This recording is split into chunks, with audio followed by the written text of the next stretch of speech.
Vous êtes un auteur? Oui, oui, absolument. Je dépose mes spectacles à la SACD et j'ai des droits d'auteur. Oui, oui, absolument, je suis un auteur puisque je compose des, des pièces de théâtre qui, pour la plupart, n'utilisent pas le langage écrit ou parlé, même s'il y en a une ou deux même qui sont complètement écrites et dites. Euh, oui, c'est très important pour moi cette. Enfin, elle a été très importante. Maintenant, elle est moins, et on peut voir par exemple dans les pièces, les dernières pièces justement où je lâche la bride puisque tout le monde, enfin, ce sont les danseurs qui font leur propre chorégraphie. Où même s'ils parlent, c'est leur propre texte. Donc petit à petit, j'essaie de quitter justement l'autorité que me confère un certain paradigme du théâtre, parce que je crois il est problématique. Il est problématique dans le sens où voilà, j'ai un pouvoir dont j'aimerais bien me débarrasser et permettre à chacun en l'occurrence pour l'instant des interprètes de s'exprimer eux-mêmes. Donc je suis plus là maintenant comme une sorte de levier qui permet à tout un chacun de s'exprimer. Et en ce moment, c'est avec la danse. Et pas tant que ça les mots. Donc je suis plutôt qu'un chorégraphe, je suis plutôt quelqu'un qui crée des dispositifs permettant cette expression de chacun. Et là, donc j'ai commencé avec les handicapés mentaux. Et dans Gala, symboliquement, c'est n'importe qui. Tout le monde pourrait être dans Gala. Tout le monde pourrait s'exprimer dans Gala. C'est vrai qu'un auteur avec cette notion d'autorité semble totalement obsolète, et je comprends ce que vous dites. On pourrait dire que le théâtre est totalement obsolète. Pourquoi un chorégraphe ou quelqu'un qui pourrait peut-être prendre le titre d'artiste conceptuel est tenaillé ou amoureux ou amouraché par la question du théâtre? Il y a quelque chose de plus vaste là Moi, le théâtre, je le prends dans son acceptation la plus large, c'est-à-dire ce dispositif architectural et historique et social. C'est-à-dire, moi, je réduis mon travail à produire quelque chose dans cet espace où des gens assis dans le noir regardent d'autres agissant dans la lumière. Hein. Donc après, ils peuvent agir dans plein de manières différentes. C'est très très large. Donc moi j'emploie le mot théâtre de préférence dans cette acceptation du terme. Je suis un grand spectateur de théâtre. J'adore ça. Mais que ce soit l'opéra, le théâtre proprement dit ou la danse. J'ai aucune limite là-dessus. Sinon, cette architecture et ce code du théâtre occidental qui est voilà, de rester tranquillement pendant un certain temps dans le noir, sans parler à son voisin, en éteignant son téléphone, afin de produire une expérience voilà, qui a une petite partie du théâtre. Il y a des formes de théâtre où les gens mangent, vont et viennent. Non, moi là-dessus, pour l'instant, même si je sens que c'est déjà là en le disant, je vois déjà qu'il faut que je passe à autre chose. Par exemple, depuis quelques années, je suis invité dans les musées, ce qui est un autre dispositif, puisque les gens peuvent rentrer n'importe quand et repartir quand ils veulent. Il n'y a pas de séparation scène-salle, donc tout ce type de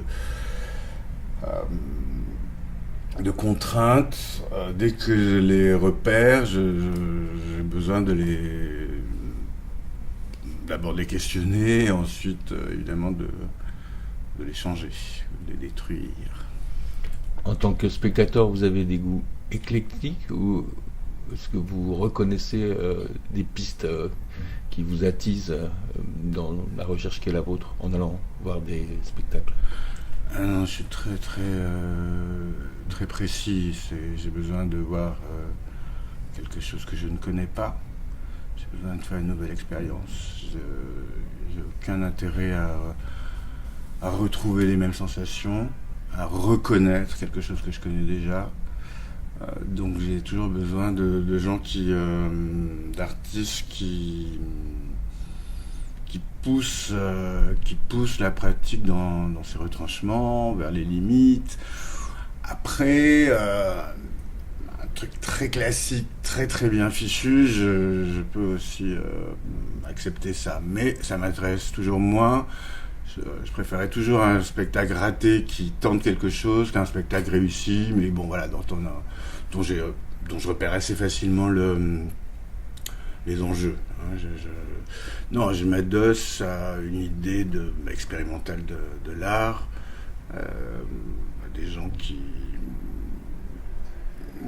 poussent les curseurs le plus loin possible pour...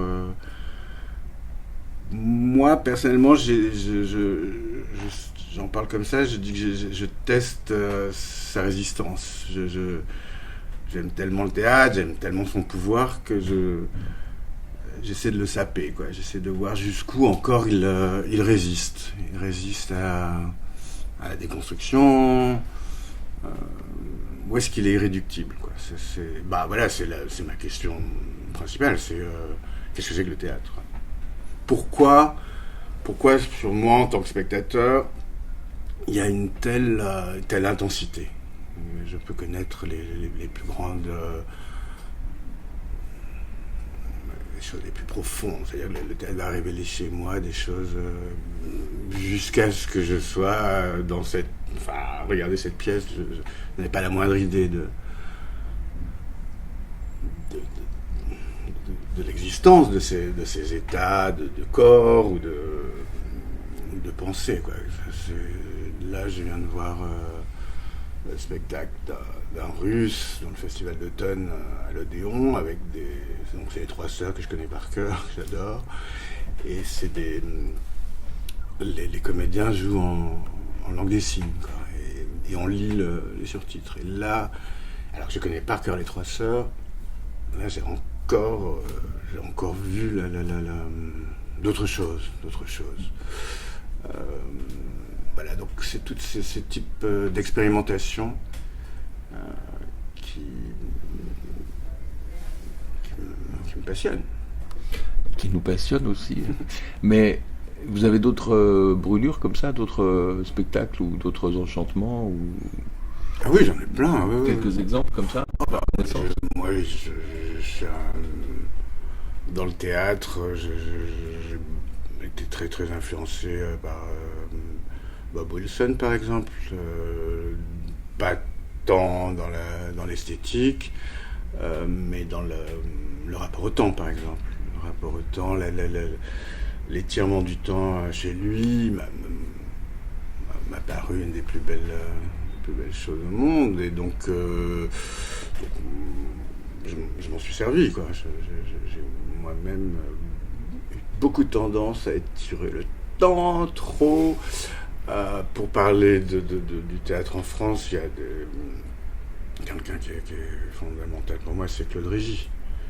Claude Régis, pareil aussi, qui étire, hein, ça c'est sûr que toutes les questions de silence, le silence au théâtre, c'est une chose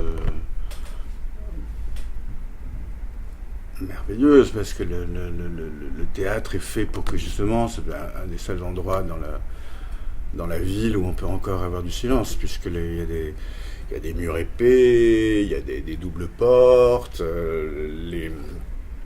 les spectateurs ne sont pas autorisés à parler, Et on peut faire cette expérience-là à plusieurs, avec la communauté des spectateurs rassemblés.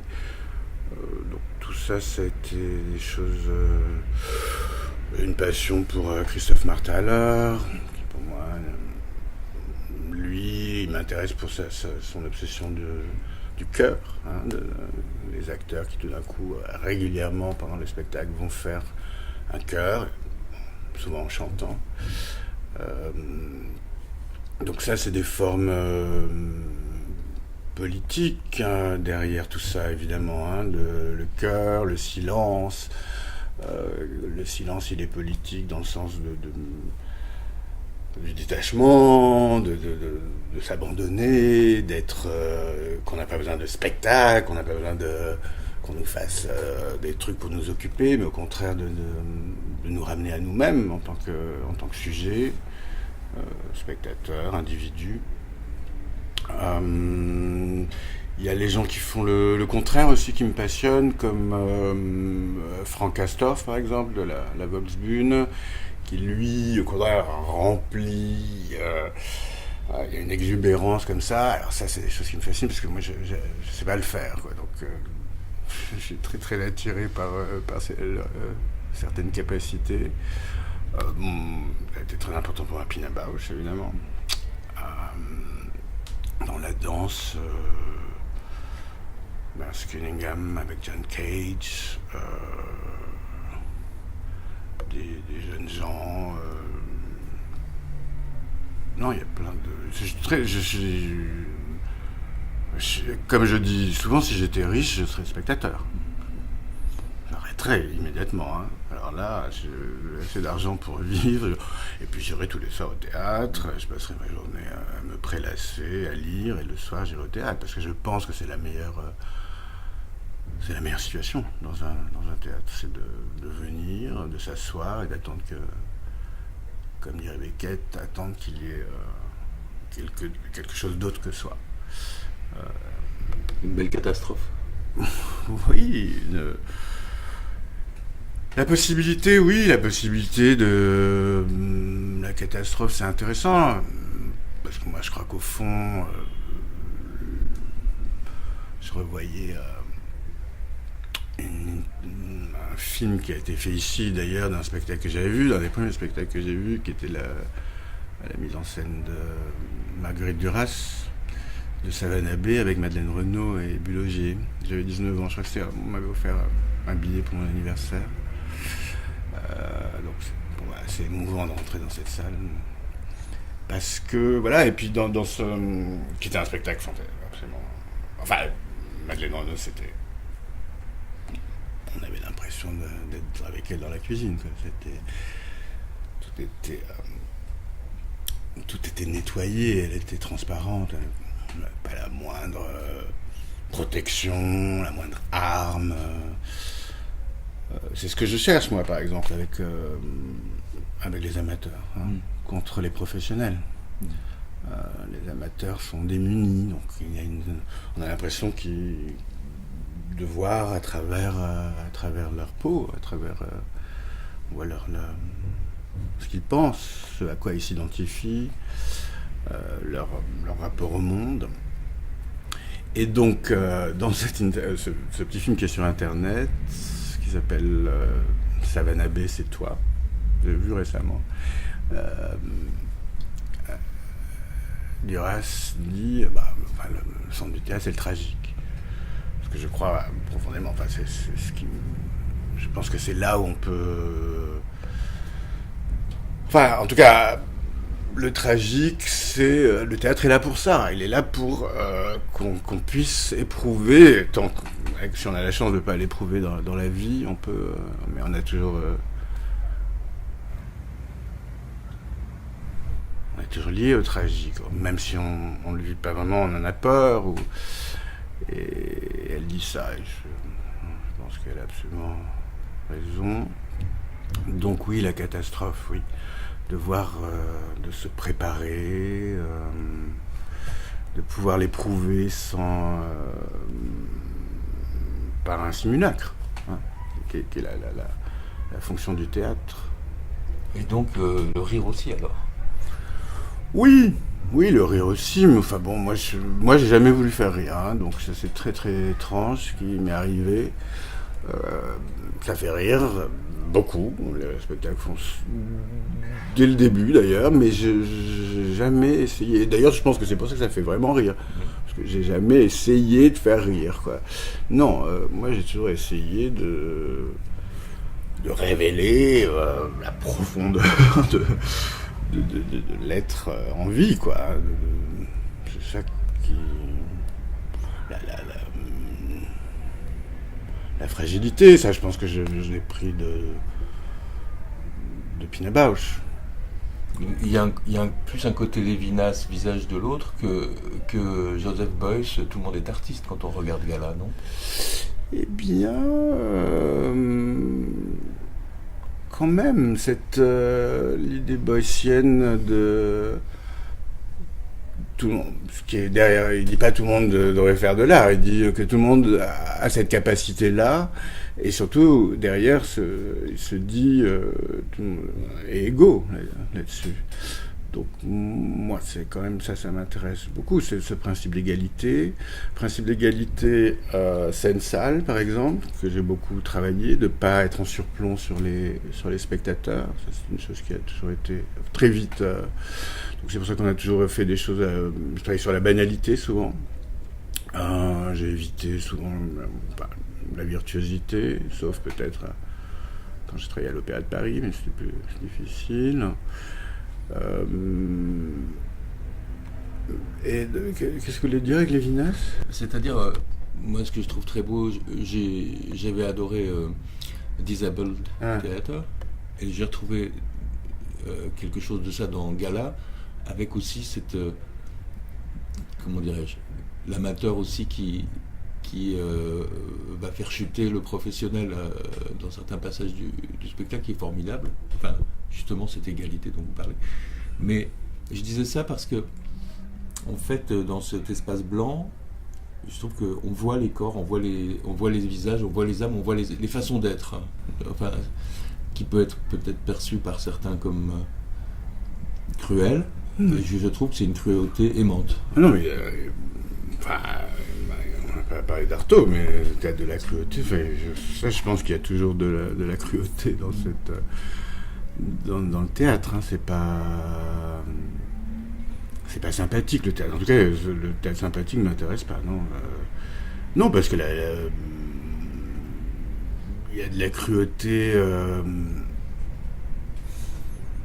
C'est pas qu'il y a de la cruauté, c'est que les gens, le monde est tellement standardisé, soumis à des règles qu'on ne peut pas montrer sa faiblesse, par exemple. Donc tout d'un coup, ça apparaît cruel, mais c'est absurde, c'est juste une. Alors bon, moi je suis pas sociologue ou historien, mais je sais pas si on est.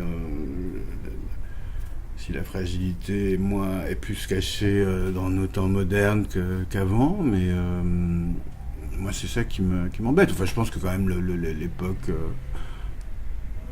le moment historique du capitalisme fait qu'on doit être compétitif, donc on doit être meilleur que l'autre, qu'on doit être plus beau, qu'on doit être plus riche, et ça empêche de vivre.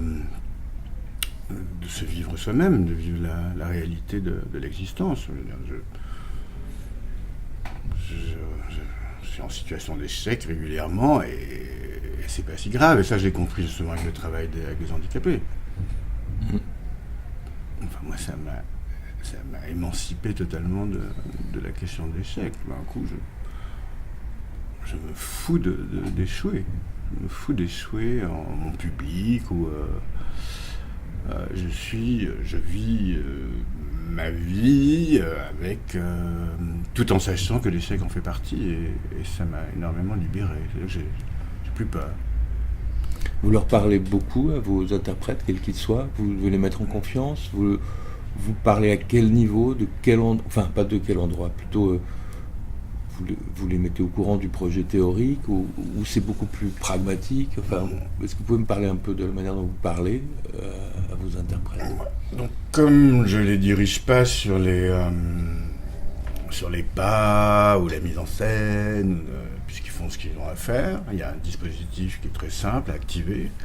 Donc ça, c'est vite fait. Et on ne répète pas, on ne perd pas de temps en répétition. Donc on parle beaucoup. On parle énormément. Je parle de... là, dans le gala, on atteint certains degrés de... une certaine limite, enfin, un point que j'avais pas imaginé jusqu'alors, puisque je dois parler à un groupe de 20 personnes où il y a un enfant de 5 ans jusqu'à une grand-mère avec des danseurs professionnels, des personnes qui sont jamais montées sur scène, d'origine sociale très différente, culturelle très différente. Et donc la solution que j'ai trouvée, enfin, philosophiquement, grâce à Jacques Rancière, c'est le postulat d'égalité des intelligences. Donc je leur parle de Jacques Rancière, je peux leur parler de Joseph Beuys, je leur parle de Beckett, voilà, comme ça, et chacun se débrouille avec ça. Et ça fonctionnait de manière inimaginable. C'est-à-dire jusqu'à ce que, quand elle a vu le succès de la pièce, il a fallu engager de nouveaux danseurs. Les nouveaux danseurs, quand ils sont arrivés au théâtre pour rejoindre les anciens, il fallait qu'ils répètent, il fallait qu'on leur donne les indications du spectacle. Et j'ai demandé à un enfant de leur expliquer, qui avait 9 ans à l'époque. Et c'est lui qui a... Et donc ils sont partis ensemble sur le plateau, il leur a expliqué ce qu'il fallait faire. Et ensuite on a filé tout le monde et il n'y avait aucun problème. Donc là, enfin voilà, c'est la preuve que ça fonctionne et que chacun comprendra sa mesure, mais comprendra le spectacle. Mais moi, je leur parle. Là, il va falloir que j'aille leur parler un petit peu pour les motiver, parce que parce qu'il y a quand même des techniques de théâtre. Alors, de refaire une pièce, si on refait la même chose, là, comme on fait beaucoup de représentations, on va en faire 6 cette semaine, il y a une entropie. Les professionnels le savent. Il faut donc, contre l'entropie, pour rester au même niveau, disons, il faut nourrir, il faut convoquer, mobiliser son imaginaire. Et comme ils ont beaucoup de succès, ils disent bon ben ça va, j'en ai assez fait. Et puis ils se plaignent quand toute la salle n'est pas debout. Alors je dis non mais attendez, ça a arrêté, c'est pas à l'aune de ça qu'il faut que vous regardiez votre travail, mais si, c'est comme ça, hein. Et c'est magnifique, ça c'est magnifique, parce qu'eux, ils sont dans ce rapport assez archaïque, c'est-à-dire, c'est pas c'est ce que je vais donner qui va faire la pièce. Et grosso modo, vous allez leur parler comme ça? Ah oui, je vais leur parler d'entropie. Il y en a qui se fassent qui est peut-être effectivement un peu compliqué pour certains, mais tant pis. Non, il y a j'ai aucun doute qu'ils vont comprendre, voilà. Et en même temps, quand je dis ça, là, en disant ça, je me dis, mais est-ce que je devrais le faire? Est-ce que c'est pas mieux de laisser cette entropie se faire? Est-ce que c'est pas encore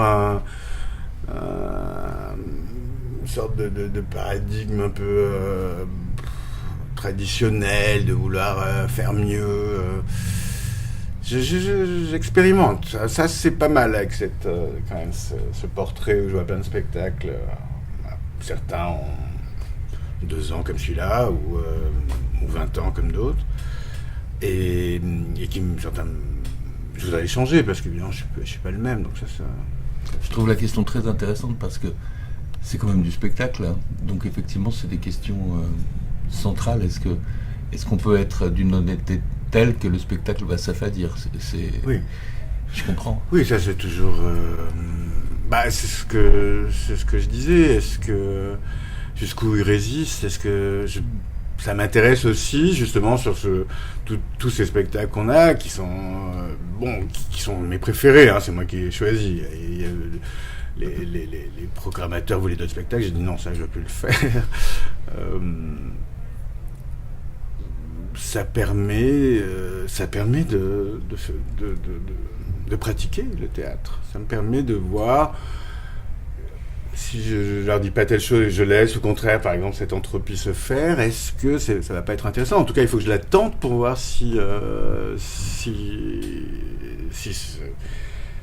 elle est pas intéressante. En fait, en vous écoutant aussi sur d'autres interviews, j'ai l'impression que vous avez toujours travaillé comme ça.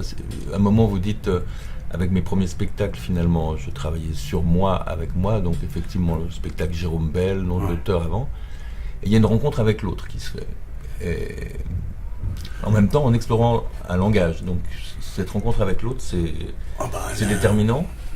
C'est depuis donc toute la première période de 94 à 2001 jusqu'au Show Must Go On, c'est moi. C'est moi. Il y a un interprète, il faut Alex Seguette qui me représente, qui est une espèce d'alter ego.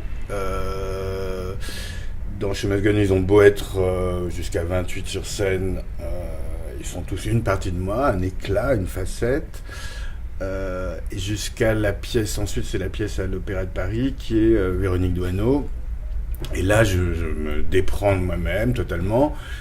Et c'est elle qui va parler d'elle. Donc ça c'est des dialogues, on va dire, une série de dialogues. Oui, c'est un peu ce qu'on fait là. Interviewé, j'ai des choses, je l'ai interviewée et j'ai monté un monologue. Mais elle parle d'elle, même si évidemment... évidemment, il y a des liens. Même si elle est une danseuse classique de l'opéra, ce que je ne suis absolument pas, il y a une identification à certains endroits. Ou sinon il peut rien se passer. Même là, avec a priori la plus grande altérité avec laquelle j'ai travaillé, c'était les handicapés mentaux, hein, qui est dans la société comme ça. C'est pour ça d'ailleurs que c'est si compliqué, c'est parce que c'est l'épigone de l'altérité. J'avais déjà travaillé aussi dans ce même rapport avec un danseur thaï à Bangkok. Qui était danseur, je ne comprenais absolument rien de ces danses, puisqu'elles étaient basées sur d'autres principes, racontaient une autre culture. La danse n'est pas universelle, ça faut le dire. Petit à petit, l'altérité est devenue plus importante, mais toujours quand même, il me semble, au jour d'aujourd'hui, je ne sais pas où je vais aller, il y a toujours un transfert au sens psychanalytique avec chacun des interprètes. Sinon, il ne peut pas se passer de moi à eux et d'eux à moi. Et puis, il y en a où il ne se passe rien. Alors bon, dans Gala, on n'a refusé personne, jamais. Donc ça, c'est assez merveilleux. Je ne les choisis pas. Ils viennent, on se rencontre, on ne se rencontre pas, mais il n'y a évidemment pas d'audition.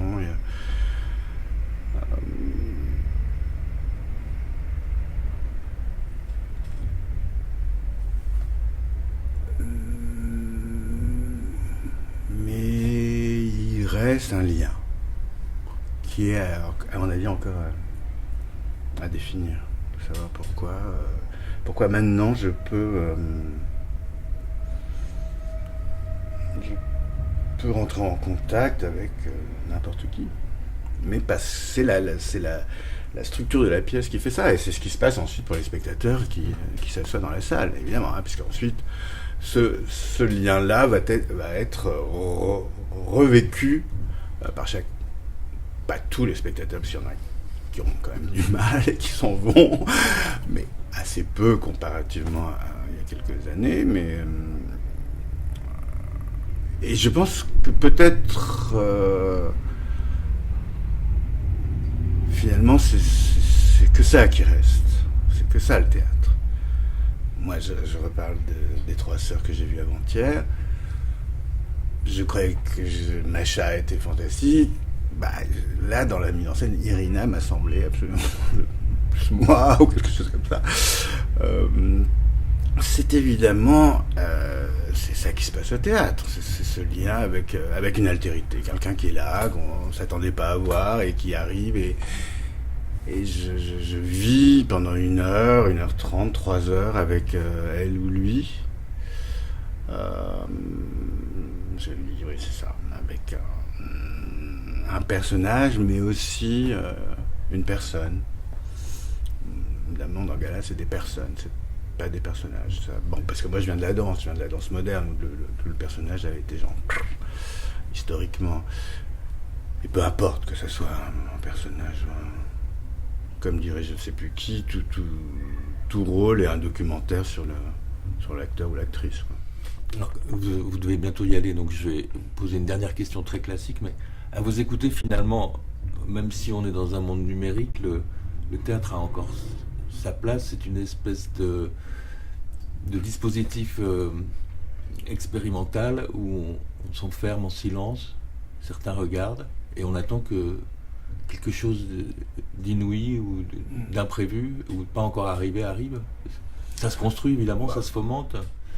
Oui, il me semble que c'est Enfin, moi, j'ai beaucoup travaillé au début là-dessus, quand j'ai commencé à travailler dans les années mi-temps des années 90. Quand je me suis dit, je vais faire du théâtre, j'ai immédiatement posé la question du cinéma et d'Internet, et de cette pratique donc du théâtre occidental qui est une pratique archaïque, qui a pratiquement pas changé depuis les Grecs, depuis 2500 ans. Face à des nouvelles technologies extrêmement puissantes en termes techniques de représentation, avec le théâtre. Pas quelques effets comme ça, on n'a pas grand-chose sous la main. Et donc, qu'est-ce que, dans cet âge-là, cet âge technologique, comment le théâtre pouvait survivre ? Et très vite, je me suis dit que ça serait certainement pas l'image, et que ça pouvait être que la présence. La présence de l'acteur, de l'actrice, du danseur, du performeur. Que c'était ça qu'il fallait, qui pouvait encore produire une expérience spécifique sur le spectateur, puisque c'est pas ce qu'il a, ce qu'elle a avec sa tablette, son téléphone ou son téléviseur. Donc j'ai enlevé tout ce qui n'était pas ça pour aiguiser cette rencontre avec quelqu'un de vivant qui allait faire des choses et qui allait que le spectateur allait voir qu'il le faisait maintenant et que ça pourrait être différemment. Et c'est vrai que Gala, on voit très bien que Gala, il se passe tellement d'accidents, tellement de catastrophes peut-être, que on voit que c'est pas maîtrisé comme c'est pas enregistré, c'est pas choisi, c'est pas monté, c'est pas mis en scène, ça se passe et on voit des choses vraies. Oui, c'est ça. Le théâtre récupérerait aujourd'hui, je pense, parce que à mon avis, il a dû changer à chaque époque. Cette vérité. Tout ça, c'est présence, vérité. Évidemment, le théâtre étant issu du religieux, ça se comprend, il faut que ça continue. Et il y a la parole aussi. Est-ce que la parole peut y arriver encore à faire du théâtre ? Ah oui, bien sûr, oui. Oui, bien sûr, je vois pas pourquoi elle n'y arriverait pas. Enfin, toutes les possibilités d'expression de l'être humain, sont dignes d'être... Enfin, sont un moyen de toucher ce présent, oui, bien sûr. Ça vous intéresse? De quoi? La parole? Oui. Ouais,